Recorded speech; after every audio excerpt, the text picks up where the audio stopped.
Hi everyone. So Marie Gavin, I'm the Senior Exec Engineer in DCC's Road Design Division. So traditionally we would have done a lot of the roads, the larger road schemes around the city. We have also an in-house design team that do a lot of the public realm works recently around Chatham Street, Clarendon Street. And so today then we're just going to talk about the Balbutcher Lane project, where it originated from and how it evolved. And then we'll go into how it was delivered on site and some post-construction monitoring we've done. And then later we'll have Chris Manzira will talk about the wider active travel rollout of these types of schemes around the city. So Balbutcher Lane, it's located up just to the northwest of the city, up right actually at the border of the Dublin City Council boundary, up near IKEA. So we're just to the west of Ballymun itself. We've got Hampton Wood development to the north and a lot of older residential units to the south. So originally it was a 3-arm unsignalised junction. You can see here the older residential houses are on the south of the site. Then on the north, then you had these new Hampton Wood development, which is delivered with all the access coming through from the St. Margaret's Link Road on the north. So there was no connection between the old and the new areas. But you can see there is a desire line through the grassed areas here. You have where the pedestrians were trying to make their way down through it. And then to the west, then we had an industrial estate where there would have been a good bit of employment for the local area. So some photographs here, you can see it was a nice green area, but there was no facilities at all for pedestrians. You can see in the top left, the developer had put in a kind of an informal gravel footpath just to try and accommodate the amount of pedestrian movements that were coming down through, but there was no crossing points for pedestrians. There was no footpaths on any of the arms of the junction to go north, south or east or west. Even on you can see a bus stop down here on the bottom left. Again, the bus stop just in the middle of nowhere with no footpath either side of it. So I suppose this was where our starting point was for the junction. So with Ballymun, you may be familiar with the Ballymun Regeneration Company, which was set up in the 90s. So they looked at ways just how Ballymun could be improved and how regenerated to make it better for the northwest area of the city. So they developed a master plan in 1998, and this was one of the projects that came out of that, where they identified the need for the connection within the community. So that Ballymun Regeneration Limited applied for planning back in 2011 for this project. And you can see the original submission here. So that went through in 2011, but just due to lack of funding, it was shelved at the time. But I suppose Ballymun is still a key area for Dublin City Council, just due to its location. You're close to the M50, Dublin Airport, with a huge residential population. So it is a key district that we're trying to just get developed and regenerate this whole area. So the Ballymun local area plan was initiated in 2017, which identified a number of key projects in the area, and this was the Ballymun or the Balbutcher Lane Junction was one of these. The main objective was to increase permeability in the area, just to get the connectivity between the different community. You have Poppentry Park down to the west here, which is a nice local community park. You have sports facilities, education, employment. Also, we wanted to promote the modal shift towards more sustainable transport. So there is a lot of public transport already in the junction. It's trying to get people onto that, and then also encourage people to move more to cycling and walking areas. And then just because of the nature of where it was, there was a lot of antisocial behaviour in the area. It was a big, huge green unused site. There was a lot of illegal dumping. So that was another objective to try and tidy the area up. So the project was allocated to us in the Road Design Division 2017. There was initially an unsuccessful application for LIHAF funding for the project. DCC then committed to funding it themselves using development levies, but we subsequently received funding from the NTA once we developed the kind of protected junction design. So they then fully funded the project. We have our own corporate governance systems within DCC, so we went through those, and the initial project appraisal was approved in 2017, and we appointed Atkins as the consultant via our own framework for consultancy services in 2017. We kind of started, I think, September. The first thing we needed to address was that we didn't actually own all the land in the area. So you can see in the top left there, this blue area of land was owned by an adjacent developer for the Hampton Wood site, whereas we then owned a small parcel of land, which is indicated in blue on the right-hand side there as land area A. So they needed this to finish off their development sites. So our evaluation section within the development department came up with a land swap agreement with the developer. So it was a no-fee land transfer agreement whereby we gave them the land in A and they gave us the land in B, which is the pink area, which we required to construct the grounds. So there was a lot of terms and conditions that had to be ironed out for that. And then as our design evolved, we had to adjust the maps and get the legal agreement through. So we just managed to get that signed off before we got to site. So then we moved on to scope development. So we initially had to look at the Part 8 design and the planning conditions that went with that, make sure they were going to be all incorporated into it. We did a series of topographic surveys to get just the existing topo of the area. We sent out letters that we call them 10-day notices to all the utility companies. So these are a standard letter you can see on the right here that we send to, air, gas, Virgin Media, all the statutory bodies. We're basically informing them that we're going to be doing the project. We're asking for information on services that they might have in the area. And then it's basically notification as well that if they need to get works done, they need to go in and do them now because there will be moratorium in place once the new works are done. So it's a way for us to gather information just in advance of doing the design.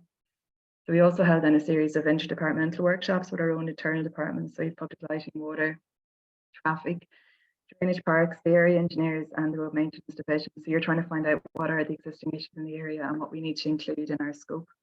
So we then had a list of what we needed to do with our design. So we were replacing the existing 3-arm roundabout with a 4-arm signalised junction with a new access road into Hampton Wood Drive to the north. So we had new cycle tracks and footpaths on all arms of the junction. We'd specified the design had to be carried out in accordance with the various design manuals. We needed to provide a right-hand turn from Balbutcher Lane into Hampton Wood, new public lighting, traffic signalling network, new drainage to meet our code of practice requirements. We were also upgrading the water main network, and Irish Water provided funding for that. So there's a full new water main network within the extent of the site. And we also then agreed a landscape package with the Parks Department. So we carried out site investigation works, I suppose, first of all, to verify the GPR information that we had, but then also just to get a feel for what is in the area. So we had 5 large slit trenches and 3 trial pits down to 2.5 metre depth. We also had a number of CBR tests and soil sampling and groundwater testing. So that was all to inform the pavement design for the works. Part of this then, for doing this work, because of it was located in an area of historical interest, we had 3 recorded monuments within about a half-kilometre distance. So we had to engage an archaeologist to monitor the groundworks for the site investigation works. It had become apparent that there was a lot of, in the area, there was a lot of, on adjacent sites, they found even Bronze Age pottery just up the road of Poppentry.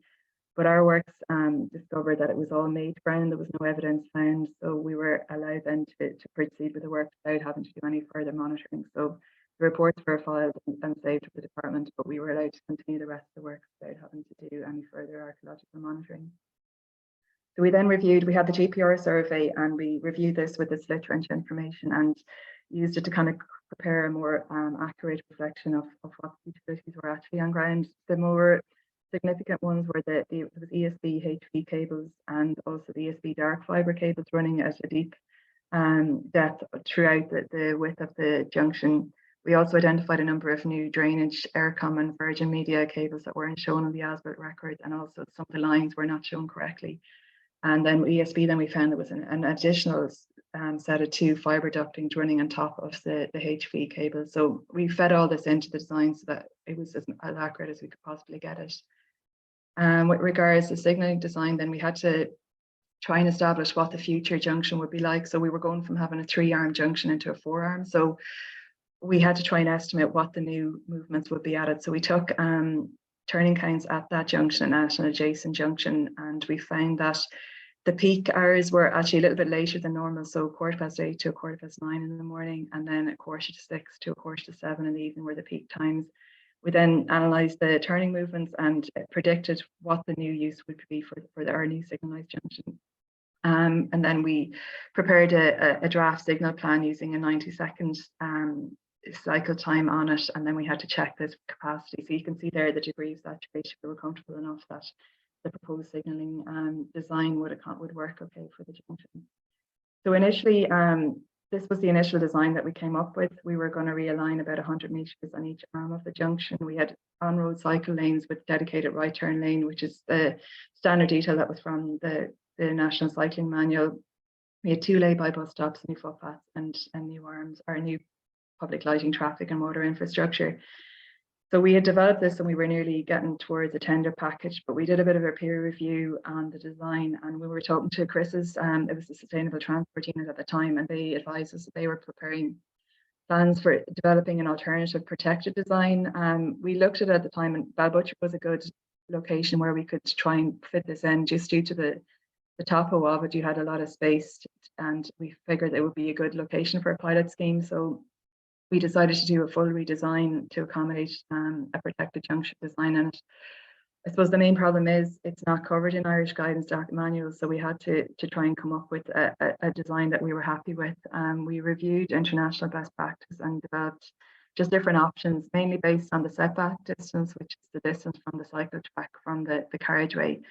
You can see on the right here some of the, we did kind of a risk matrix on different options. Some of the things we looked at was directness for cyclists, junction legibility, right turning cyclists. So we reviewed the various options against different criteria and came up with a solution we thought would work. We had a number of different workshops internally on this, and then we got independent stage 2 and stage 3 road safety design, our audits on it as well. Separately then we were engaged with, there was a UK design team, we engaged with them. They were rolling out some schemes over there, slightly different arrangement, but it was good to kind of talk through the different principles really, and to see what their take on it was well. So I suppose this is what the principles we felt we were going to use for the junction. So we were having segregated cycle tracks. The main, I suppose, critical movement is the left turning vehicles and their interaction with cyclists. So we used very tight radii to slow down the left turning movements. We use physical islands to protect the cyclists from these left turning vehicles. It's all based on the principle from the rules of the road of the right of way, whereby left turning vehicles must yield to pedestrians and cyclists who are continuing to go through. So that's part of the basis of the design. We wanted to keep cyclists as close as possible to the driver's sight line so that they're not veering off to the left, so the driver is aware that the cyclist is there and is continuing straight through. So we used a raised adjacent cycle track as you're coming along towards the junction, and then right at the junction, the cycle track drops down to carriageway. And then you have a two-stage movement for cyclists who are turning right. So you cross the first carriageway and then you have to wait for the signals to make the next movement. So we did progress the design on this, and you can see here just the overall layout. So the buff coloured carriageway or cycle track is the raised adjacent, so that's off the carriageway, and then at the red it drops down. You still have a physical curb between you and the vehicle, you're actually at carriageway level, so it's kind of easier to see in these images. So I'm just going to the top is a cross section through, so you can see we had a 50mm curb between the carriageway and your raised adjacent cycle track, and then you had a 75mm curb between the cycle track and the footpath, and we went with 2-metre footpath and 2-metre cycle tracks. And the bottom images, so Stephen Wise was the engineer, he was the lead designer from Atkins, so he did a lot of work in trying to get the islands the correct size, that they were visible, but then also kept the cyclists close to the traffic. So you can see here on the bottom left where the vehicle is turning, and you still have a bit of protection for the cyclists, and they've slowed right down hopefully for making the turn, and you have the physical curb up stand on the approach to the island. So moving on to the construction stage then, so Clonmel Enterprises were awarded the contract in late 2019. We have our own framework for various works on our construction work. So they were awarded under the framework for 1 to 5 million valued projects. They commenced on site in January 2020. So we had notified all the residents and implemented the traffic management plan and started the first phase of the works. But then of course we had the COVID shutdown commenced then at the end of March. So we had a 7-week period where it was completely shut down, and then there was obviously, having to restart again. So it definitely had a big impact on the programme. So we had to keep the road and the footpaths live throughout the work. So there was a number of different phases to the construction works you can see on the right there. And then for each phase of the works, we developed an individual traffic management plan and how traffic would be kept moving throughout. So the first phase was to move the traffic slightly over so that the roundabout could be removed, and then we rotated the traffic around the site to allow it to be constructed. And then we just kept residents notified on the various traffic management arrangements. So I suppose just going through, Chris Wright asked about maybe talking about the challenges faced on construction sites. So usually it's when you start opening up the ground that the problems happen.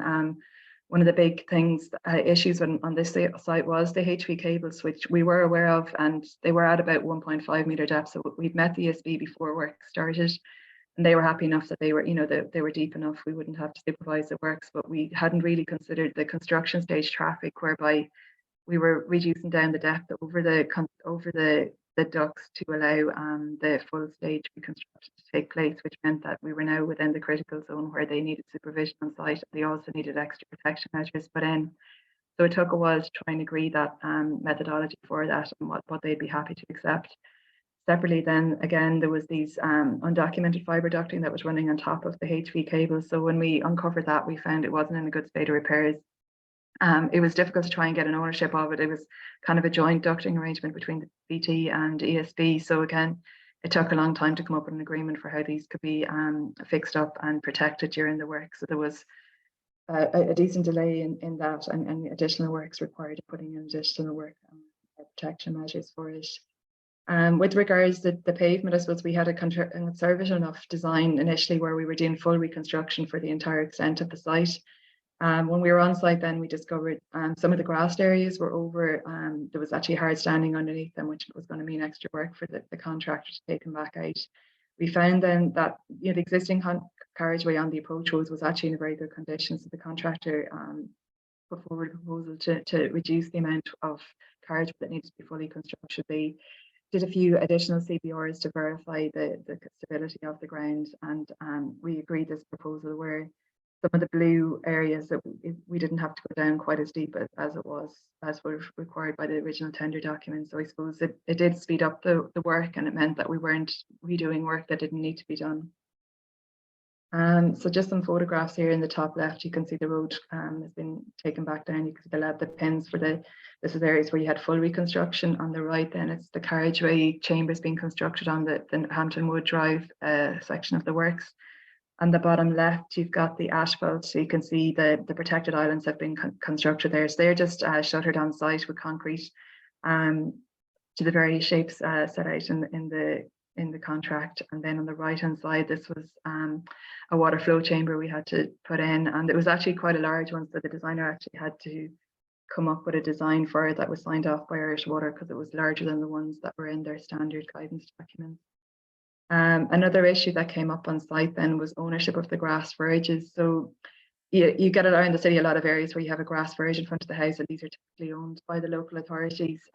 We had done land ownership checks, but we really had focused over on the development, the works adjacent to the development lands and at the IDA. So we hadn't actually checked the ownership of these grass verges, and it was only when we started putting up the fences around them that the residents came out and informed us that actually these were privately owned. So you can see on the bottom left where this is the layout for the original cycle design, and the ownership came right out to the carriageway. So these would all have been corporation houses that were over time that the residents would have bought off the council themselves. So there was an error when these were being transferred over, and they should have only got as far as their boundary wall, but they got right out as far as the roadway. So initially there was going to be about 7 gardens or grass verges affected.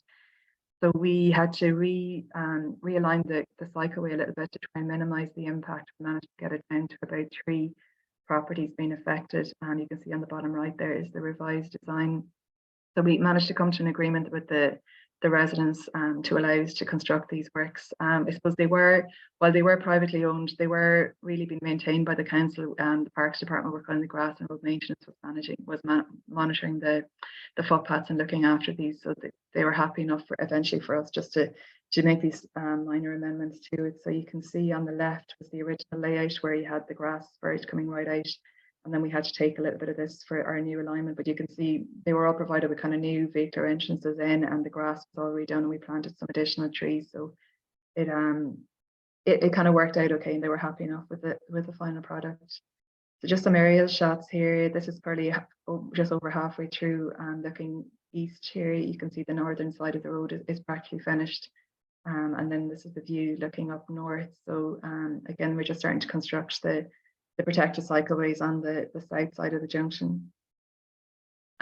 We were conscious that this is a new design, and we were trying to see what kind of features we could put in that would make it safer for people. So we put in separate cycle signals, and had an advanced start for cyclists, and to allow them to try and get ahead of the cars as they were moving.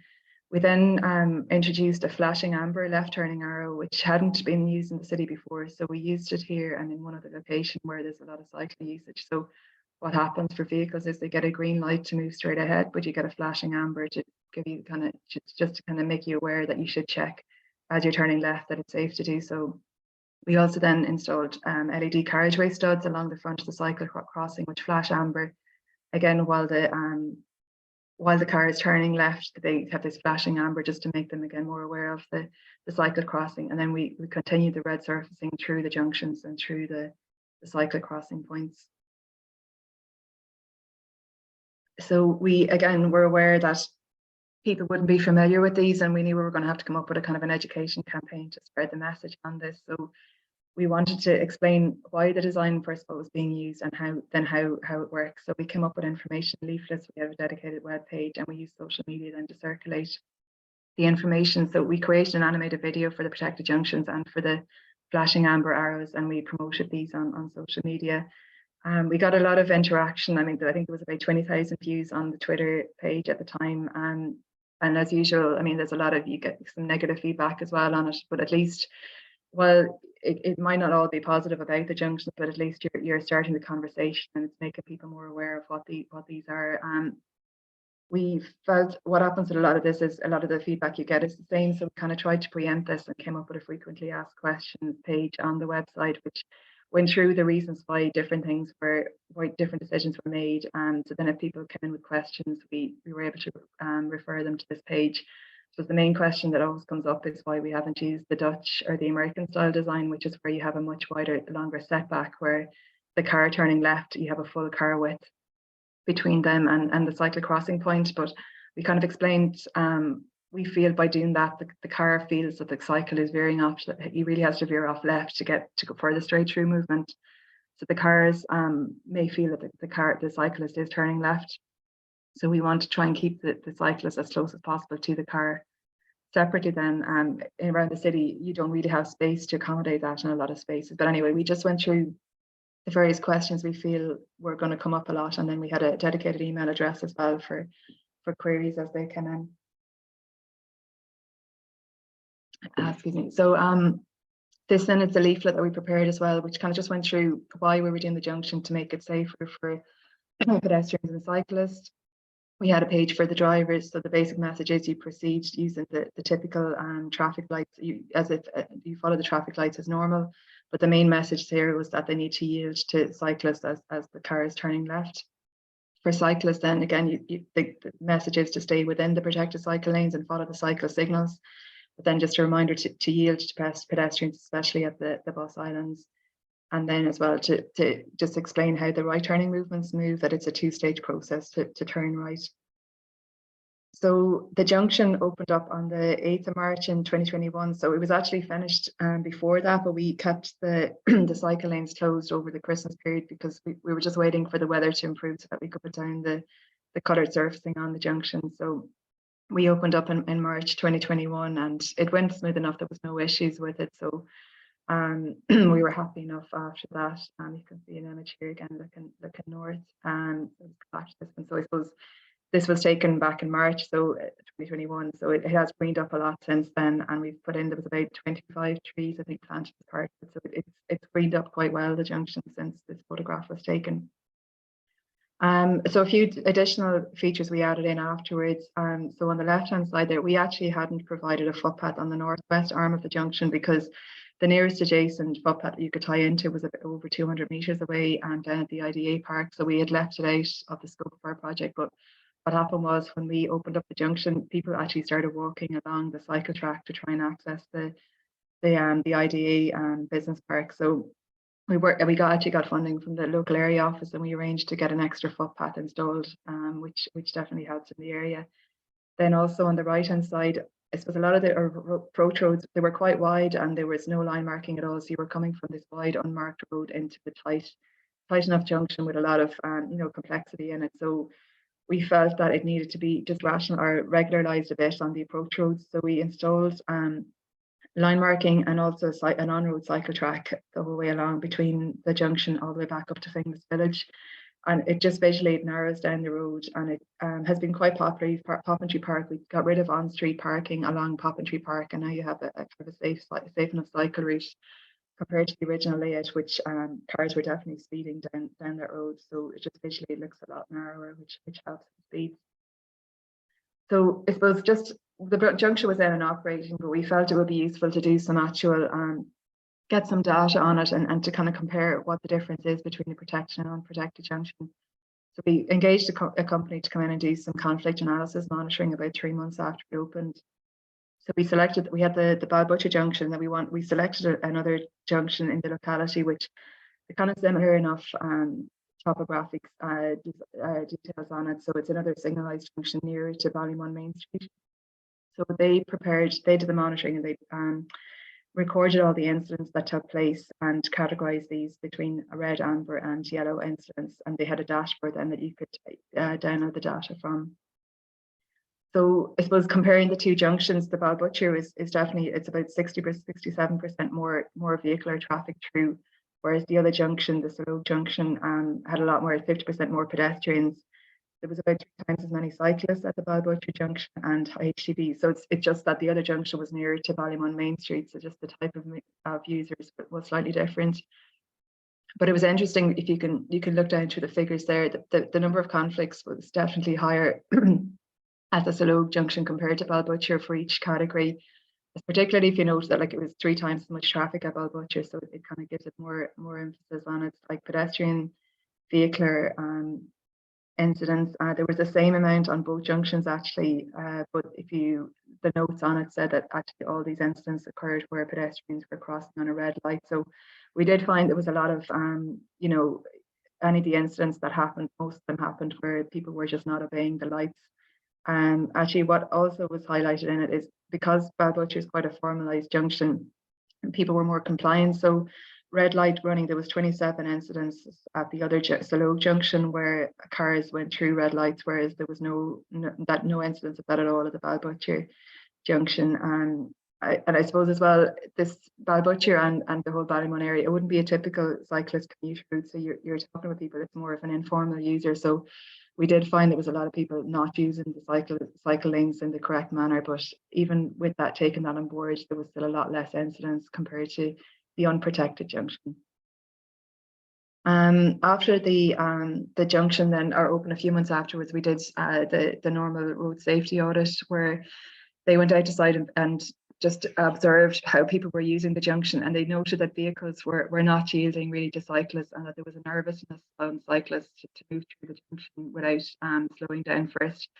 They suggested a separate cycle phase in the lighting sequencing, but we reviewed that with the ITS department. But what we found, it would have added a lot of extra delay onto the system for the public transport and users of the junction. And then what we find as well is if you put in a separate cycle phase where you get green lights for cycling only, the cyclist still typically will go while the vehicular traffic has a green light, so it doesn't really add anything to it. They also noticed that the all green phase means there was a longer wait time for paid pedestrians, and they were getting impatient and just kind of jaywalking illegally across the junction. We also then had a site visit from the Ballymun Active Disability Interest Group. So they looked at the site from an accessibility point of view. Some of the issues they raised were that the green time was a bit short. They felt that the audio for the pedestrians at the signals was too low. Again, they noted that the cyclists were not yielding at the bus stop, where they had the island bus stop. And there was a bin location that was causing issues with them at the bus stop. It was too narrow on the route. So we looked at the various issues that have been highlighted, and we felt like we do need to make people more aware of this need to yield to cyclists again. So we tried to come up with a sign. So initially we were trying to develop a sign that had a yield symbol on it, but we went to the department and the NTA with that, but they weren't happy with us putting that on a sign because it has a statutory meaning to it. So in the meantime, we've erected this. It's an interim sign just on the right hand side. You can see it here, but it just gives people a reminder that there are cyclists on their inside. So we're hoping with the bus connects and future rollouts that maybe as the traffic sign kind of gets updated, there will be a new, more formal sign prepared. We shortened the pedestrian wait time and increased the length of the green phase for pedestrians to give them more time to cross the junction, and we increased the volume of the audio.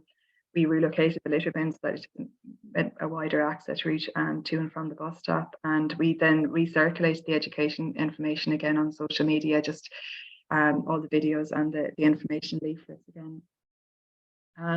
Just one final issue that arose then as well is we had designed the junction at the time. It was just double-decker buses that were using the junction.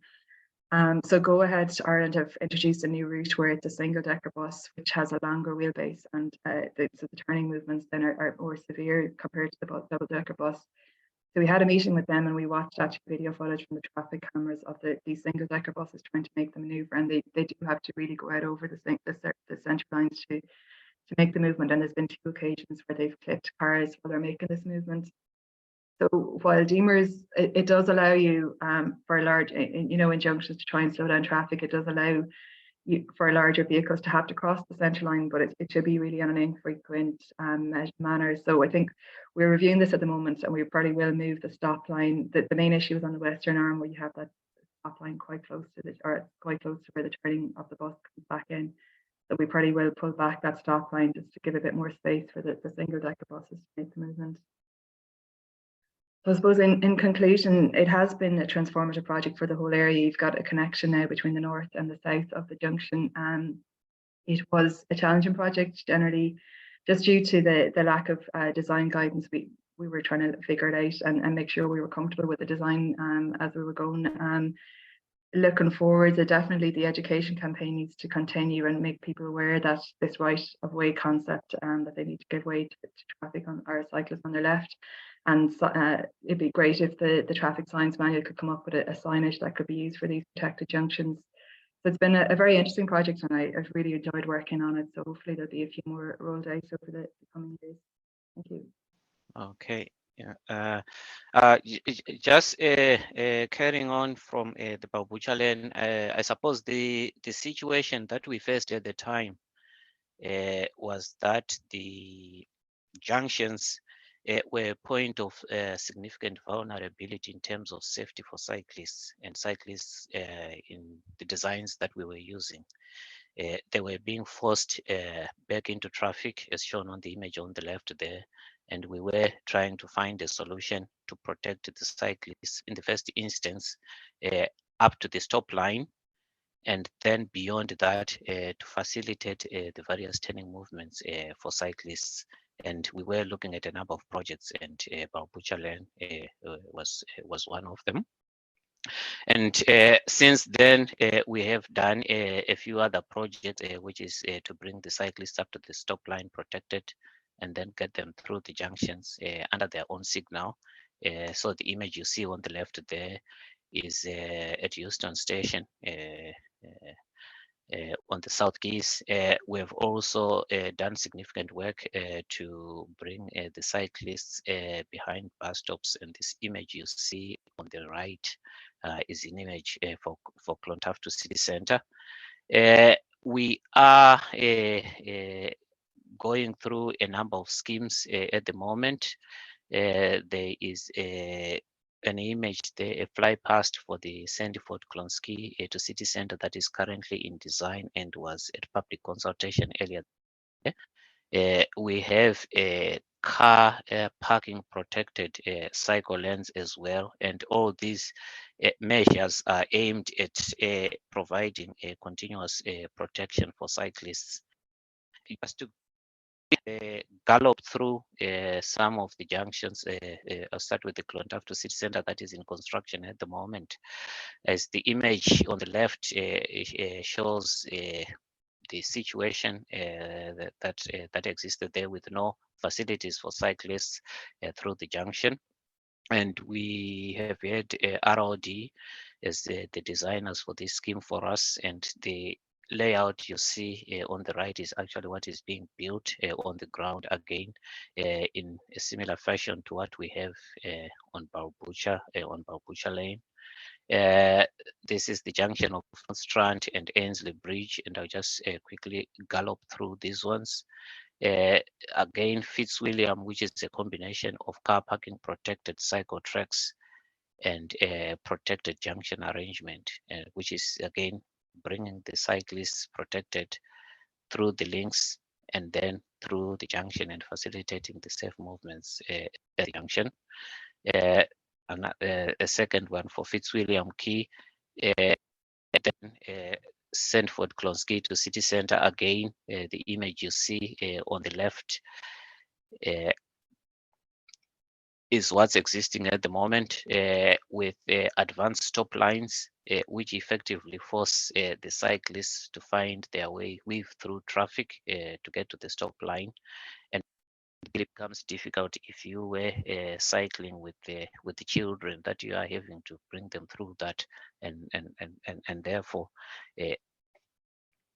coming up with an alternative solution would be the only way we considered would be effective to achieve significant mode shift.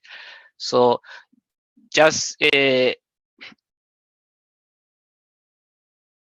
I suppose, emphasize why this was really important to us, is that we are building a connected active travel network for the city.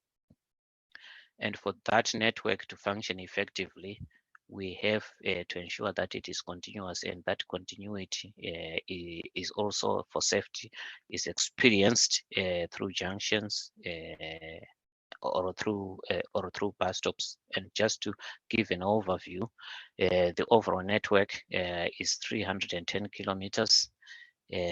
Of that, we would only consider 10 kilometers of that to be of sufficiently high quality.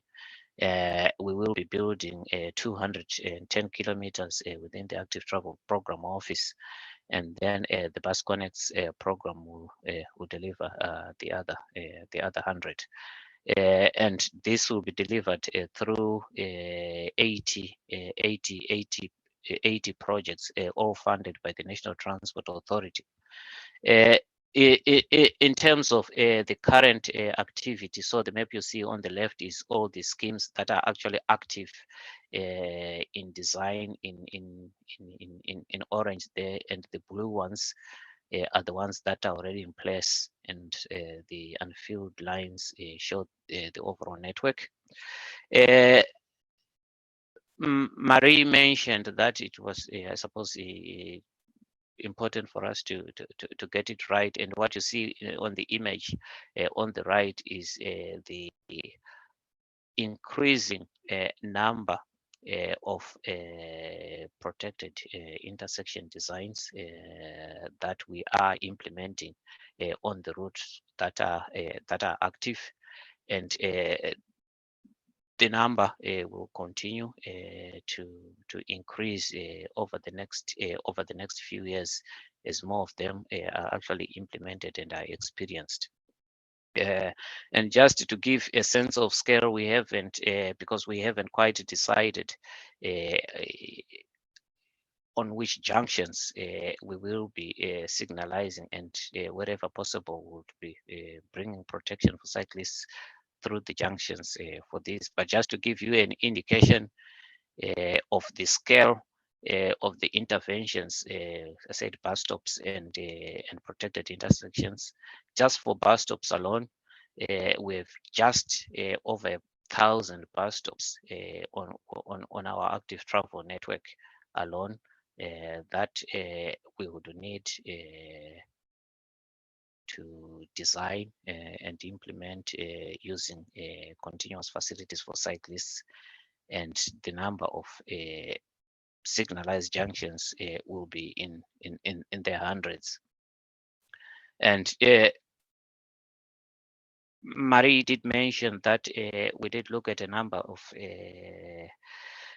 designs that were done out there, and what was important for us is that we got it right from the start, that the first one that we would implement would, in as far as possible, be a prototype of what we would do throughout the city, something that would be repeatable. So if you see the three images there for San Jose, Rotterdam, and Manchester, they all have different approaches to it. But what stands out is that it does take a lot of road space in order to achieve this. For Balbutcher, it would probably have, in design terms, been easier for us to move the cyclists away from the junction and allow them to cross the road a little bit further out. We knew that we would not be able to repeat that arrangement in most locations within the city, and therefore we needed to come up with a design that we could repeat, and it did take, I suppose, is outlined in the frequently asked questions that Marie had to respond to, that it was a significant question that was raised often enough, and we had to explain why we were taking this particular approach.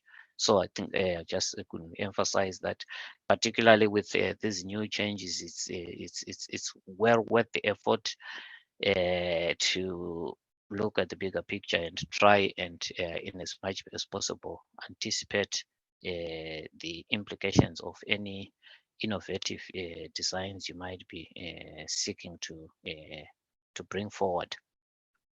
And I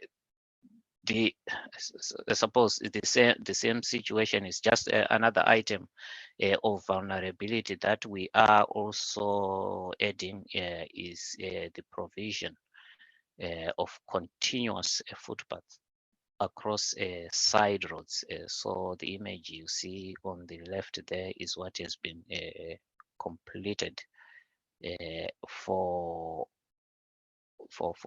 Clontarf City Centre. And just on the right there is just a general arrangement drawing showing how that is detailed. And that's just a quick gallop through of the various elements we are doing in the city to enhance the safety of cyclists, and seeking to ensure that the facilities are as continuous as possible, whether side roads, bus stops, or through junctions, as part of the delivery of the network. And this is just my last slide. When we have this network delivered, what it means for the city is that 95% of residents in the city will be within 400 meters of this network, and that includes 98% of secondary schools and 95% of primary schools, 96% workplaces, sports facilities, and 97% workplaces. So that's just to give an overview of where we are going, and this will bring significant benefits in terms of our ability to become a more sustainable city. We think it will be transformative in terms of enabling modal shift to cycling and walking. And equally important, it should help in our contributions to reducing our carbon footprint. So that's the end of my quick presentation. Thank you.